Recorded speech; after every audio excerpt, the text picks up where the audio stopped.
Major এবং minor course নিয়ে আমাদের আজকের এই স্পেশাল ভিডিও। আজকের এই ভিডিওটিতে আমরা বিস্তারিত আলোচনা করব যে মেজর এবং মাইনর কোর্সের কি কোশ্চেন প্যাটার্ন, কি নম্বর বিভাজন, এবং যেই প্রশ্নটি তোমরা বারংবার করেছো সেটা হচ্ছে মেজর এবং মাইনর কোর্সের 5 নম্বর কত। আমরা যে লিখিত পরীক্ষা দেই সেই লিখিত পরীক্ষায় কত নম্বর তুলতে পারলে আমরা পাস করতে পারবো, সেই 5 নম্বর সম্পর্কে আজকের এই ভিডিও মারফত তোমরা বিস্তারিত জানতে পারবে। সেই সঙ্গে তোমাদের সুবিধার্থে জানিয়ে রাখি, 4 বছরের আন্ডার গ্র্যাজুয়েট কোর্সে প্রথম এবং তৃতীয় সেমিস্টারে যা কোশ্চেন প্যাটার্ন, যা নম্বর বিভাজন, যা 5 নম্বর, সেটা কিন্তু থার্ড সেমিস্টারেও একই সেম প্রসেস। অর্থাৎ প্রথম সেমিস্টারের যা কোশ্চেন প্যাটার্ন, যা নম্বর বিভাজন, যা 5 নম্বর, সেম কিন্তু তৃতীয় সেমিস্টারেরও নম্বর বিভাজন, কোশ্চেন প্যাটার্ন 5 নম্বর। এক কথা বলতে গেলে, তুমি যদি প্রথম সেমিস্টারে পড়ে থাকো মেজর এবং মাইনর কোর্স নিয়ে চিন্তিত, আজকের এই ভিডিওটি তোমার জন্য। সেই সঙ্গে তুমি যদি থার্ড সেমিস্টারে পড়ে থাকো মেজর এবং মাইনর কোর্স নিয়ে চিন্তিত, আজকের এই ভিডিওটি তোমার জন্য। শুরু করছে আমাদের আজকের এই স্পেশাল ভিডিওটি। তোমরা এখানে আমাদের যোগাযোগ নম্বর দেখতে পাচ্ছ। এখানে যোগাযোগ করে তোমরা 100% কমনযোগ্য নোটপত্র সংগ্রহ করতে পারো। আমরা সম্পূর্ণ সিলেবাস থেকে 100% কমনযোগ্য প্রশ্ন এবং উত্তরগুলিকে আমাদের পেইড নোটসের আওতায় করেছি, যার ক্রয় মূল্য মাত্র 550 টাকা পার সাবজেক্ট। তো 550 টাকা ক্রয় করে তোমরা কিন্তু ক্রয় করে 100% কমনযোগ্য নোটপত্রগুলো তোমরা সংগ্রহ করতে পারো। অবশ্যই এই নম্বরে যোগাযোগ করতে হবে। তো প্রথমে আমরা আলোচনা করব মেজর এবং মাইনর কোর্সের মার্কস ডিস্ট্রিবিউশন, অর্থাৎ নম্বর বিভাজন। তো নম্বর বিভাজনের জন্য প্রথম যেটা জানতে হচ্ছে সেটা হচ্ছে নন প্র্যাকটিক্যাল যুক্ত কোর্স। অর্থাৎ প্রথম প্রশ্ন হচ্ছে নন প্র্যাকটিক্যাল যুক্ত সাবজেক্ট কোনগুলো। নন প্র্যাকটিক্যাল যুক্ত সাবজেক্ট হচ্ছে যেই সাবজেক্টগুলোতে প্র্যাকটিক্যাল থাকে না, যেমন জিওগ্রাফিতে প্র্যাকটিক্যাল থাকে, তো জিওগ্রাফিটা হচ্ছে প্র্যাকটিক্যাল যুক্ত সাবজেক্ট। আর নন প্র্যাকটিক্যাল যুক্ত সাবজেক্ট হচ্ছে Bangla, history, political science, education, এগুলো হচ্ছে নন প্র্যাকটিক্যাল যুক্ত সাবজেক্ট। তো যদি কারো মেজর কিংবা মাইনরে প্রথম সেমিস্টার কিংবা তৃতীয় সেমিস্টারে তোমাদের নন প্র্যাকটিক্যাল যুক্ত সাবজেক্টের মতো সাবজেক্ট রয়েছে, যেমন Bangla, education, political science, history, তো তোমাদের যে কোশ্চেন প্যাটার্নটা হচ্ছে বা নম্বর বিভাজনটা হচ্ছে সেটা একটু দেখে নিই। আমাদের পরীক্ষা টোটাল কিন্তু 75 নম্বরের লিখিত পরীক্ষা। লিখিত পরীক্ষার কথা বলছে, যেটা থিওরিটিক্যাল, এটা হচ্ছে 75 নম্বরের। তারপরে ইন্টারনাল অ্যাসাইনমেন্ট, যেটা কলেজের হাতে থাকে, যেখান থেকে 20 নম্বর থাকে। অ্যাটেন্ডেন্স বাই দ্য কলেজ, এটাও কলেজের হাতে থাকে, এখান থেকে 5 নম্বর। এবং আমাদের টোটাল কিন্তু 100 নম্বরের মধ্যে পরীক্ষা হলো। 75 নম্বরের লিখিত পরীক্ষা, যেটা 17 মার্চ থেকে শুরু হচ্ছে।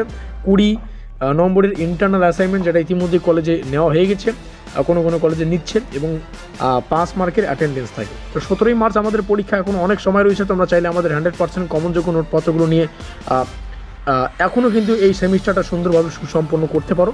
আমাদের নোটপত্রে থাকা স্টার চিহ্ন দেওয়া প্রশ্নগুলো শুধুমাত্র পড়তে হবে। স্টার চিহ্ন দেওয়া প্রশ্নের সংখ্যা 20 থেকে 25খানা প্রশ্ন। তো 20 থেকে 25টা প্রশ্ন পড়লেই এই সেমিস্টারটা তোমরা সুসম্পন্ন করতে পারবে, আশা করি বোঝাতে পারলাম। তো আমাদের এই যে পরীক্ষাটা হচ্ছে 75 নম্বরের লিখিত পরীক্ষা, এই লিখিত পরীক্ষার জন্য আমাদের সময়সীমা থাকবে 3 ঘন্টা, আশা করি বোঝাতে পারলাম। এবার একটু দেখে নেওয়া যাক কোশ্চেন প্যাটার্নটা কী রয়েছে, মানে কতগুলো প্রশ্ন আসবে, কতগুলো প্রশ্নের উত্তর করতে হচ্ছে। তো 75 মার্কের যে আমরা লিখিত পরীক্ষাটা দেবো বা অ্যাটেন্ড করবো, এখানে 3 নম্বরের প্রশ্ন আসবে 10টা, লিখতে হবে 5টা। তাহলে এখান থেকে আমাদের 3 5 15 নম্বর হয়ে গেল। তারপরে 2 দাগে আমাদের প্রশ্ন আসবে 6 নম্বরের। 6 নম্বরের প্রশ্ন আসবে 10টা, লিখতে হবে 5টা, এখান থেকে 30 নম্বর। আর 10 নম্বরের প্রশ্ন আসবে 6টা। আবার বলছি, 10 নম্বরের প্রশ্ন আসবে 6টা, তার মধ্যে উত্তর করতে হবে 3টা, এখান থেকে 30 নম্বর। টোটাল কিন্তু 75 নম্বরের লিখিত পরীক্ষা। আর এই লিখিত পরীক্ষায় আমাদের 40% 5 নম্বর পরে আলোচনা করছি। এই লিখিত পরীক্ষার ডিউরেশন থাকে হচ্ছে, একটু আগে আমরা আলোচনা করলাম সময়সীমা, সেটা হচ্ছে 3 ঘন্টা। ঠিক আছে, এবার আসি প্র্যাকটিক্যাল যুক্ত সাবজেক্ট। প্র্যাকটিক্যাল যুক্ত সাবজেক্ট কোনগুলো, যেমন জিওগ্রাফিতে প্র্যাকটিক্যাল রয়েছে। তো এই ধরনের সাবজেক্টের ক্ষেত্রে আমাদের থিওরিটিক্যাল পরীক্ষা 50 নম্বরের, যেটা 17 মার্চ থেকে শুরু হচ্ছে। সেমিস্টার এন্ড এক্সামিনেশন অর্থাৎ প্র্যাকটিক্যাল, এটা কিন্তু কলেজের হাতে থাকে, এটা 25 নম্বরের হয়ে থাকে।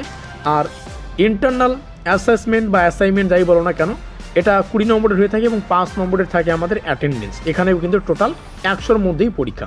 এবং এই প্র্যাকটিক্যাল যুক্ত সাবজেক্টের ক্ষেত্রে যে থিওরিটিক্যাল, মানে একটু নিচে আসছি আমরা, এই যে গ্যাপটা দেখতে পাচ্ছ, এটা কিন্তু 50 নম্বরের থিওরিটিক্যালের মানে পরীক্ষার কোশ্চেন প্যাটার্ন।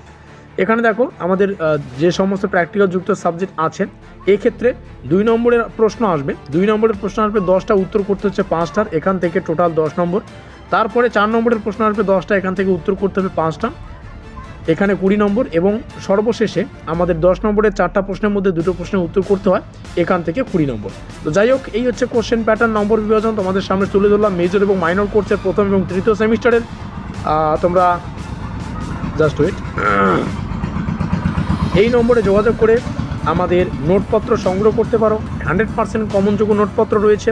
আমাদের নোটপত্রে থাকা স্টার চিহ্ন দেওয়া প্রশ্নগুলিকে ফলো করো, দেখবে এই সেমিস্টারটা সুন্দরভাবে তোমরা কিন্তু পেরিয়ে যেতে পারবে সুন্দর একটা নম্বর পেয়ে, এবং খুব ভালো হবে যদি খুব তাড়াতাড়ি নিয়ে নাও। আমাদের আজকের এই স্পেশাল ভিডিওটি এই পর্যন্তই।